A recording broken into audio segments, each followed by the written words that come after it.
हाय बच्चों, कैसे आप लोग। आई थिंक आप सभी लोग ठीक होंगे और आज मेरी तबीयत भी ठीक है। लेकिन सब कुछ ठीक होते हुए भी ये हमको थोड़ा सा ठीक नहीं दिखाई दे रहा है। काफी लंबा चैप्टर हो गया है। Aldehyde, ketone, carboxylic acid. लग रहा है कि 1 साल से हम लोग इसको पढ़ रहे हैं।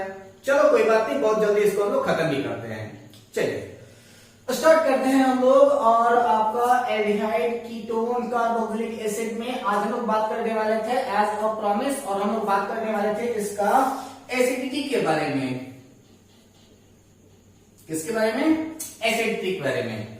और मैंने आपसे कहा था कि कल मैं एसिडिटी के ऊपर एक स्पेशल वीडियो बनाने वाला हूं। और ये एसिडिटी के ऊपर स्पेशल वीडियो इसलिए है क्योंकि यहां पर आपके जितने भी कंडीशंस हैं वो आपकी सिर्फ और सिर्फ आपकी बोर्ड एग्जामिनेशन के लिए नहीं, बल्कि आपके बाकी के अदर वर्ल्ड एग्जामिनेशन के लिए भी वो बहुत ही ज्यादा नेसेसरी है। सो प्लीज ध्यान दीजिएगा इस पूरे के पूरे चैप्टर को, ताकि इसका सही प्रकार से कंक्लूजन निकल सके। तो सबसे पहले हम देखते क्या है कि जैसे एक कोई भी कार्बोक्सिलिक एसिड आप बना लीजिए। जैसे कि हमने बना दिया क्या, आपका H3C single bond C double bond O single bond OH। ठीक है। अब इसका हम लोग करते क्या है कि इसको अगर हम ब्रेक डाउन करें तो आपको ये बात मैंने पहले ही बताई थी जब मैं आपको अल्कोहल पढ़ा रहा था। और अल्कोहल पढ़ाते समय मैंने आपको क्या बताया था, याद आया थोड़ा सा कुछ? मैंने आपको बताया था more stable conjugate base give more stable acid. जितना ज्यादा स्टेबल आपका कॉन्जुगेट बेस होगा उतना ही ज्यादा आपका एसिड स्ट्रांग होगा। तो यहां पर आप देखिए इसका कॉन्जुगेट बेस क्या टूट रहा है, तो ये आपका टूटेगा H3C single bond C double bond O single bond O minus plus H plus में। ठीक है। इसी पार्टिकल में ये टूटेगा और ये हो जाएगा आपका कॉन्जुगेट बेस। क्या है बेटा? ये आपका कॉन्जुगेट बेस है। तो डाउट है क्या इसमें? अब यहां पर जब आपका कॉन्जुगेट बेस है तो अब आपको हम लोग करते क्या है कि स्टेबल कॉन्जुगेट बेस गिव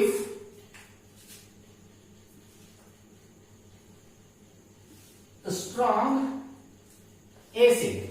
चाहे आप इसको स्ट्रॉन्ग एसिड कह दीजिए या फिर आप इसको कह दीजिए क्या कि स्ट्रॉन्ग एसिड कह दीजिए या फिर इसको स्टेबल एसिड कह दीजिए। ठीक है। चलिए अब हम लोग करते क्या है कि अब इसका एक छोटा सा टर्म्स हम लोग देख लेते हैं कि आखिर ये स्टेबल हुआ कैसे। तो सबसे पहले हम लोग करते क्या है कि इसका रेजोनेंस देख लेते हैं कि रेजोनेंस के अकॉर्डिंग ये अपनी स्टेबिलिटी को कैसे डिफाइन कर रहा है। तो यहां पर हम लोग करेंगे क्या कि इसे अगर मान लीजिए कि ये जो आपका कार्बोक्सिलिक एसिड है उसको हम लोग क्या करते हैं, आपका H3C सिंगल बॉन्ड C, इधर आपका डबल बॉन्ड O और यहां पर आपका O माइनस। ठीक है। ये या तो ऐसा हो सकता है या फिर सपोज कीजिए कि अगर यहां पर ये वाला बॉन्ड अगर यहां शिफ्ट किया तो ये वाला बॉन्ड उठ करके यहां शिफ्ट कर जाएगा। ठीक है। तो क्या बन जाएगा आपका H3C सिंगल बॉन्ड C, यहां पर अब यहां पर O माइनस चार्ज हो गया है और यहां पर आपका O डबल बॉन्ड के साथ हो गया है। ध्यान देना, दो के दोनों रेजोनेंस हैं, यानी कि अब या फिर हो सकता है कि माइनस चार्ज जो है वो या तो इस ऑक्सीजन पर आ जाए या फिर आपका माइनस चार्ज इस वाले ऑक्सीजन पर आ जाए, यानी कि माइनस चार्ज दोनों में से किसी भी ऑक्सीजन पर आ सकता है विदाउट किसी डाउट के। ठीक है। तो अगर हम इसको कहना हो कि अगर केमिस्ट्री की भाषा में अगर हम इसका इक्वल बनाए तो इसका इक्वल कैसा बनता है, तो जरा से इसको मैं इरेज कर देता हूं ताकि जगह बन जाए हमारे पास। चलिए तो अब यहां पर हम लोग क्या कर दिए थे कि आपका H3C सिंगल बॉन्ड C, आपका double bond O single bond O minus, और मैंने आपको बताया था कि ये यहां शिफ्ट कर जाए और ये यहां शिफ्ट कर जाए तो क्या होगा, आपका H3C सिंगल बॉन्ड C, इसके ऊपर माइनस चार्ज और यहां पर डबल बॉन्ड O हो जाएगा, जैसा कि मैंने आपको बता दिया था। तो यहां पर क्या है कि आपका जो माइनस चार्ज है वो या तो इस पे आ सकता है या तो फिर ऐसे आ सकता है। तो वहां पर आपका किया क्या है कि आपके बुक में थोड़ा सा अजीब तरीके से इंडिकेट किया है, मैं उसको सही तरीके से इंडिकेट करके आपको दिखा देता हूं कि ये क्या बन सकता है। तो क्या होगा, आपका H3C सिंगल बॉन्ड C, इधर आपका O और यहां पर आपका O, और इसको आप डॉटेड दिखा दीजिए और यहां पर हो जाएगा आपका माइनस चार्ज। यानी कि माइनस चार्ज या तो इस पे आ सकता है या फिर इस पे आ सकता है, यानी कि किसी भी ऑक्सीजन के ऊपर आपका माइनस चार्ज आ सकता है। और जब यहाँ पर इसका माइनस चार्ज दोनों पर आता है तो यही आपका डिपेंड करता है कि कौन ज्यादा स्ट्रॉन्ग एसिड बनाएगा और कौन वीक एसिड बनाएगा। और इसको हम लोग कैसे इंडिकेट करेंगे?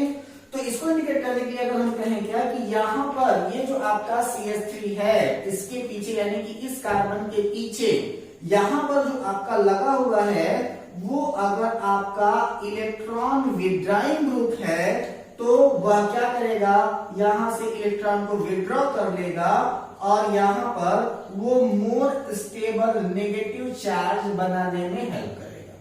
ठीक है, पहला सबसे इंपॉर्टेंट बात यह है कि अगर यहां पर आपका कोई भी इलेक्ट्रॉन विड्रॉइंग ग्रुप लगा हुआ है जो यहां से इलेक्ट्रॉन को विड्रॉ कर रहा है और जब यहां से वो इलेक्ट्रॉन को विड्रॉ करेगा तो यहां पर नेगेटिव चार्ज और ज्यादा स्ट्रांग हो जाएगा और जितना ज्यादा स्ट्रांग आपका नेगेटिव चार्ज होगा वह उतना ही तेज किसी भी पॉजिटिव पार्टिकल को अपनी तरफ अट्रैक्ट करेगा, यानी कि यह आपका स्टेबल कंडीशन बनाएगा।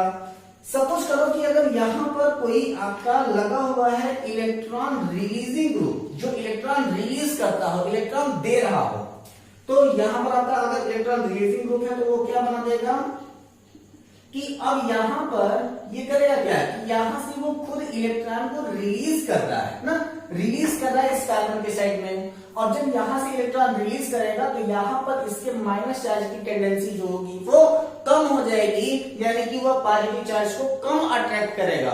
और जब कभी भी वो माइनस चार्ज को कम अट्रैक्ट करेगा, सॉरी पॉजिटिव चार्ज को अगर वो कम अट्रैक्ट करेगा तो दैट इज मीन्स कि यह आपका वीक एसिड देगा। ये ध्यान रखिएगा आप लोग। इसी के ऊपर हमारा पूरा का पूरा कॉन्सेप्ट चलने वाला है। तो अब हम लोग इसके एसिडिटी को डिफाइन करने के लिए फार्मूला की बेस पर अगर हम चले तो क्या हम डिफाइन कर सकते हैं? जितनी भी चीजें हैं आप जरूर नोट डाउन कीजिएगा क्योंकि ये मेरे पीडीएफ में भी आपको अवेलेबल नहीं मिलेगा।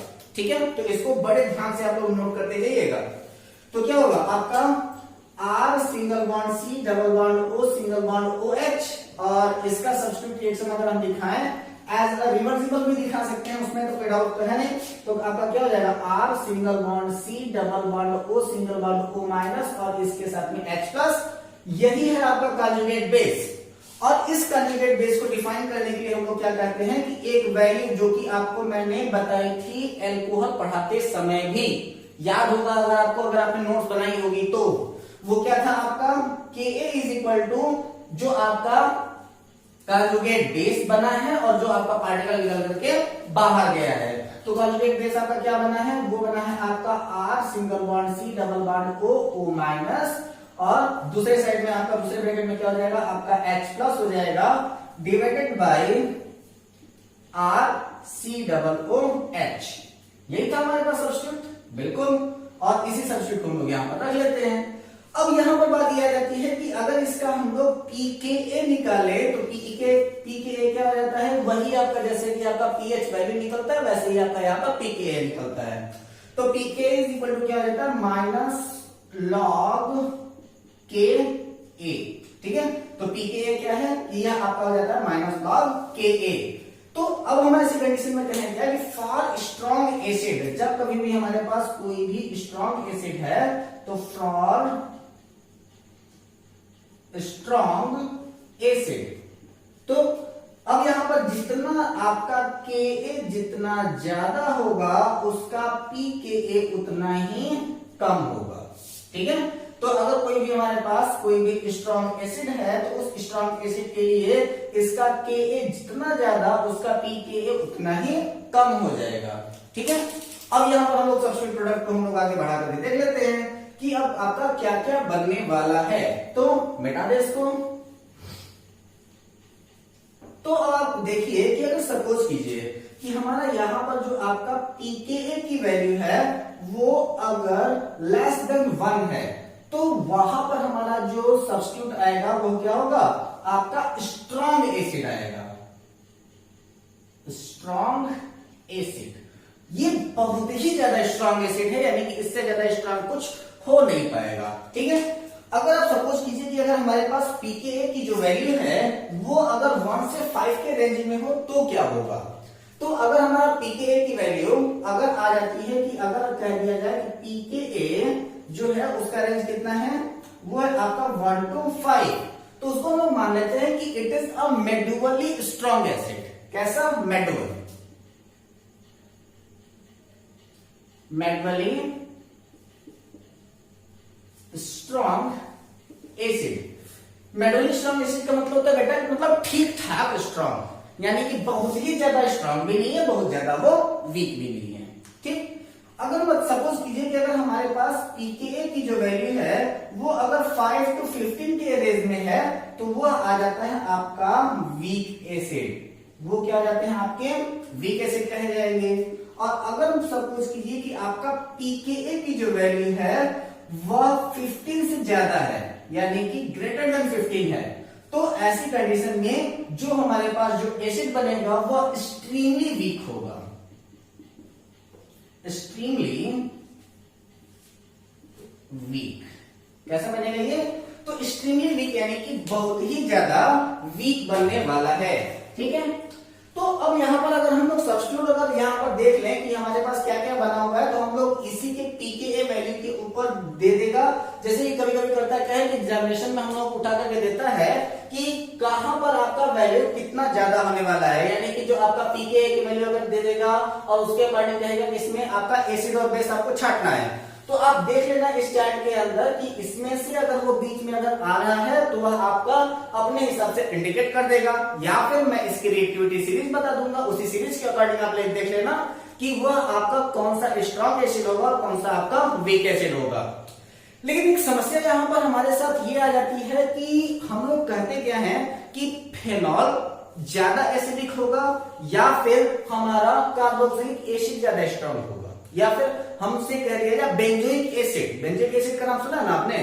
तो अब हमसे कह दिया जाए कि हमारे पास ये रहा आपका फेनॉल, यहां लगा हुआ है OH और यहां पर है हमारा बेंजोइक एसिड, और अब हमसे कह दिया जाए कि यहां पर फेनॉल ज्यादा एसिडिक या फिर आपका बेंजोइक एसिड ज्यादा एसिडिक, तो आप क्या बताओगे? तो ज्यादातर लोगों का केस यही आएगा कि, बता देता हूं ज्यादातर लोगों का केस क्या आएगा, और मुझे पता था कि बहुत जल्दी लोगों के दिमाग में ये बात आ गई होगी। मैंने क्या कहा था कि जिसके ऊपर जितना ज्यादा स्ट्रॉन्ग आपका नेगेटिव चार्ज आएगा वह करेगा क्या, उतना ही ज्यादा स्टेबल कॉन्जुगेट बेस बनाएगा और वो उतना ही ज्यादा स्टेबल इस एसिड बना देगा। लेकिन यहां पर एक छोटा सा बात, यहां पर अगर डिफरेंस अगर देखें तो जैसे कि अगर यहां पर हम फेनॉल की बात कर लेना बेटा, ये क्या है आपका फेनॉल। अगर सपोज करो कि इसका हम लोग रिएक्टिविटी अगर दिखा देते हैं तो ये आपकी रिएक्टिविटी क्या दिखाती है कि ये आपका बनाएगा क्या O, ठीक है, और इसको थोड़ा सा ऐसे बना देते हैं, यानी कि इसका बॉन्ड इंडिकेट करा देते हैं, और इसके साथ में आपका H प्लस जो है रिलीज हो जाएगा, इसके ऊपर आपका माइनस चार्ज हो जाएगा। तो सपोज करो कि जैसे ही यहां पर माइनस चार्ज शिफ्ट हुआ तो ये वाला शिफ्ट हो जाएगा यहाँ, ठीक। अब यहाँ वाला यहाँ शिफ्ट हो जाएगा तो ये यहाँ शिफ्ट हो जाएगा, फिर यहाँ वाला यहाँ शिफ्ट होगा तो यहाँ वाला यहाँ हो जाएगा, और ये वाला जब यहाँ हो जाएगा तो ये बॉन्ड ऊपर चला जाएगा। यानी कि टेंडेंसी यहाँ पर अगर माइनस चार्ज आने की देखा जाए तो यहाँ पर माइनस चार्ज आने की टेंडेंसी कितनी है, तो इसको ऐसे बना देते हैं, साइक्लिक बना देते हैं। साइक्लिक नहीं बल्कि डॉटेड बनाते हैं। डॉटेड क्यों? क्योंकि यहाँ पर हो सकता है कि बॉन्ड कहीं पर भी एसोसिएट हो रहा है या फिर डिसोसिएट हो रहा है, दोनों कंडीशन हो सकती है यहाँ पे, ठीक है। तो यहाँ पर आपका डबल बॉन्ड O हो गया, यहाँ पर नेगेटिव आ सकता है, यहाँ नेगेटिव आ सकता है, यहाँ नेगेटिव आ सकता है। अकॉर्डिंग टू थ्योरी ज्यादा स्टेबल इसे होना चाहिए। क्यों? क्योंकि दूसरा वाला केस भी आपको देखा देते हैं। तो जैसे अगर हम मान लीजिए कि बेंजीन एसिड के ऊपर अगर हम बात करें, ये आपका COOH को थोड़ा सा ऐसे लिखते हैं जैसे कि हम लोग स्ट्रक्चरल फॉर्म में लिखते हैं। ये आपका डबल बॉन्ड O और सिंगल बॉन्ड OH। अगर इसका हम लोग रेजोनेंस दिखाने की कोशिश करें तो क्या बनेगा आपका? तो सबसे पहला पार्टिसिपेट अगर आप देखो तो आप ध्यान दोगे कि यहां पर आपका बनेगा क्या C, इसके बाद फिर यहां पर डबल बॉन्ड O, यहां पर आपका O माइनस और यहां पर आपका H प्लस। इसका रेजोनेंस अगर दिखाना हो तो हम लोग इसके पहले भी इसका रेजोनेंस दिखा चुके हैं, और वह आपका रेजोनेंस हमने आपको बताया क्या था कि यहां पर इसका जो माइनस चार्ज है वह सिर्फ और सिर्फ मूव करेगा दो ही पार्टिकल के अंदर। ठीक है, यहां पर माइनस चार्ज लगा करके हम लोग इसको यहां दिखा देते हैं। तो अब यहां पर आप कहोगे क्या कि यहां पर तो सिर्फ दो ही ऐसी पॉसिबिलिटी है जहां पर आपका नेगेटिव चार्ज आ सकता है, यहां पर तो तीन ऐसी पॉसिबिलिटी है जहां पर आपका नेगेटिव चार्ज आ सकता है। ऐसी कंडीशन में इसको ज्यादा एसिडिक होना चाहिए ना, क्योंकि वही आपका मोर स्टेबल आपका कॉन्जुगेट बेस दे रहा है। तो जब आपका ये मोर स्टेबल कॉन्जुगेट बेस दिया तो इसका मतलब है कि इसे ज्यादा एसिडिक होना चाहिए, इसे कम एसिडिक होना चाहिए। लेकिन थ्योरी आपकी कहती है क्या कि ये आपका ज्यादा एसिडिक होगा, ये आपका लेस एसिडिक होगा। ऐसा क्यों? तो ध्यान देना बेटा, एक छोटी सी बात है एकदम इतनी बड़ी सी, और वो ये है कि यहां पर आप देखोगे क्या कि यहां से हाइड्रोजन रिप्लेस हुआ है तब जाकर के नेगेटिव चार्ज आया है ना। तो अब यहां पर देखो कि सबसे पहले यहां पर आपका जो नेगेटिव अपीयर हुआ है वो बेंजीन रिंग के ऊपर अपीयर हुआ है, लेकिन यहां जो आपका नेगेटिव अपीयर हुआ है वह उसका रिंग के साथ अभी भी कोई कांटेक्ट नहीं है, यानी कि यह रिंग से बाहर है। दूसरी चीज कि यहां पर हाइड्रोजन को रिप्लेस करके आया है, बल्कि यहां पर जो आपका नेगेटिव चार्ज है वह कहां पर घूम रहा है, आपके किसी ऐसे सब्सटेंस के पास में घूम रहा है जिसके पास ऑलरेडी वो इलेक्ट्रोनेगेटिव है। तो एक सब्स्टिट्यूट यहां पर आप एक लाइन की बात यहां पर लिख लीजिएगा, और वह ये लिखेगा कि electronegative handle negative charge easily. ठीक है, तो इलेक्ट्रोनेगेटिव सब्सटेंस या फिर इलेक्ट्रोनेगेटिव पार्टिकल, इलेक्ट्रोनेगेटिव एटम जो लिखना हो,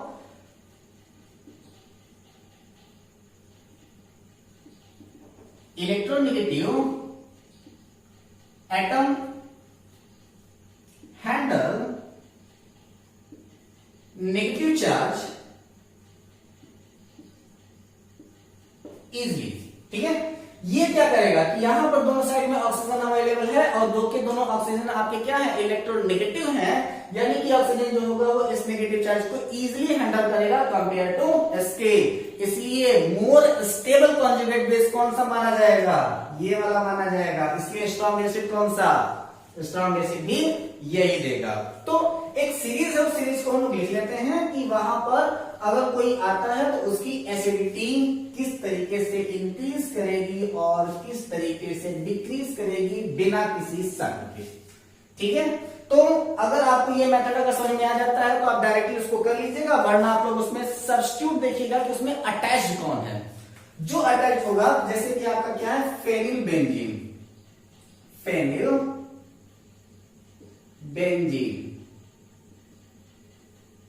ठीक है, फेनिल बेंजीन से ज्यादा स्ट्रॉन्ग आयोडीन, आयोडीन से ज्यादा स्ट्रॉन्ग ब्रोमीन, ब्रोमीन से ज्यादा स्ट्रॉन्ग क्लोरीन, क्लोरीन से भी ज्यादा स्ट्रॉन्ग फ्लोरीन, फ्लोरीन से भी ज्यादा स्ट्रॉन्ग आपका साइनाइड अगर लगा हो तो वो ज्यादा स्टेबल हो जाएगा, यानी कि ज्यादा आपका स्टेबल एसिड बनाएगा।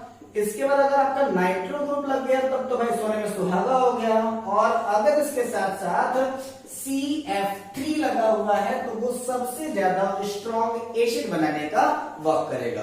तो सबसे लेस स्टेबल कौन सा, यानी कि सबसे वीक एसिड आपका यहां पर जो आपकी सीरीज है उसमें क्या हो जाएगा, आपका फेनिल बेंजीन हो जाएगा, और सबसे ज्यादा स्टेबल कौन सा हो जाएगा, ये हो जाएगा, यानी कि सबसे स्ट्रॉन्ग एसिड और सबसे वीक एसिड। उसी के अकॉर्डिंग अगर आप देखेंगे कि तो ये सारे ग्रुप को आप लोग देख लीजिएगा, जहां पर जो आपका ग्रुप लगा होगा उसके अकॉर्डिंग इस रिएक्टिविटी सीरीज में उसको बता दीजिएगा कि यहां पर आपका कहां पर स्ट्रॉन्ग है कहां पर वीक है, उसको उसी ऑर्डर में आप लोग अरेंज कर सकते हैं।